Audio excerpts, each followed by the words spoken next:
Hello and welcome. आज हम लोग कॉन्स्टिट्यूशन ऑफ इंडिया में आर्टिकल 21 पढ़ेंगे। Protection of life and personal liberty.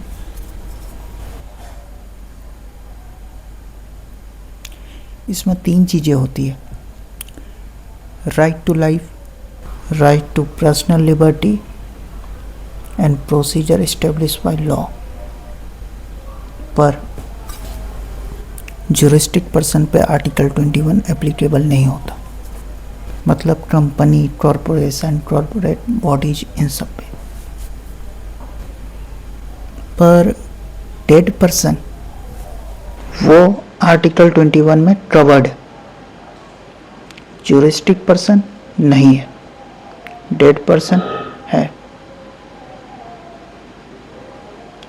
Juristic person मतलब जैसे कॉरपोरेट बॉडीज, कंपनी, ये सब।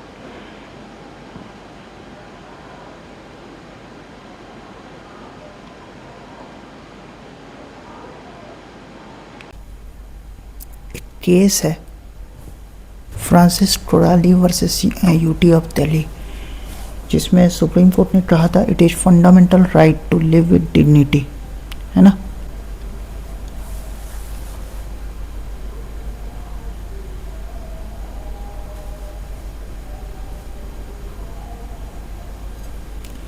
उसके बाद right to life includes right to reputation. ये भी जिस केस में बताया गया था उसका नाम है state of Bihar versus Lal Krishna Advani, 2003।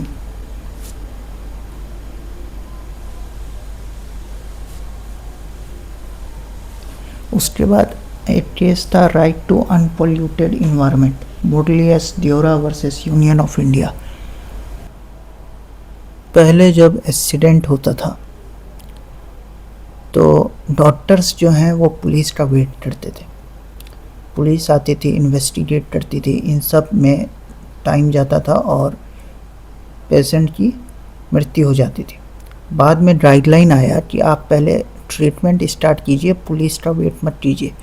ये आया था Parmanand Katara versus union of India के बाद इसी केस में। उसके बाद आते हैं राइट टू लिबर्टी पे। इस पे तीन केस हैं।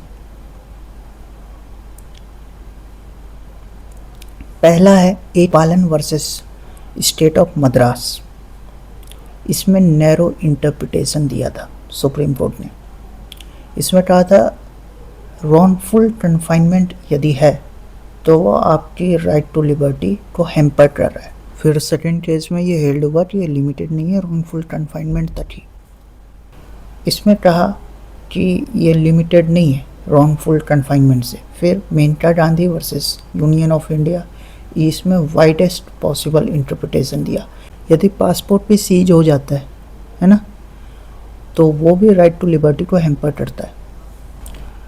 फिर आया अंतुले वर्सेस नायक, RS नायक, है ना। इसमें बताया कि राइट टू स्पीडी ट्रायल भी राइट टू लाइफ में ही आता है। फिर गोपालन केस में ये बताया गया कि प्रोसीजर इस्टेब्लिश बाय लॉ और ड्यू प्रोसेस ऑफ लॉ दोनों डिफरेंट हैं, डिफरेंट टर्म्स हैं, है ना।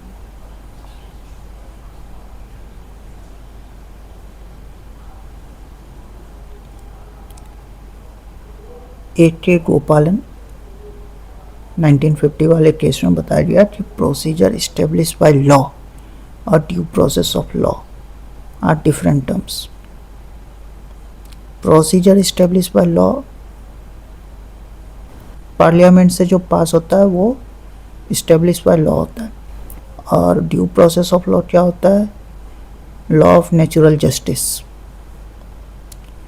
फिर केस आया Maneka Gandhi versus union of India, जिसमें कहा गया कि प्रोसीजर इस्टेब्लिश बाय लॉ वो जो है ड्यू प्रोसेस ऑफ लॉ के अनुसार ही रहना चाहिए, उससे कन्फ्लिक्ट में नहीं रहना चाहिए। तो आज के लिए इतना ही। Thank you.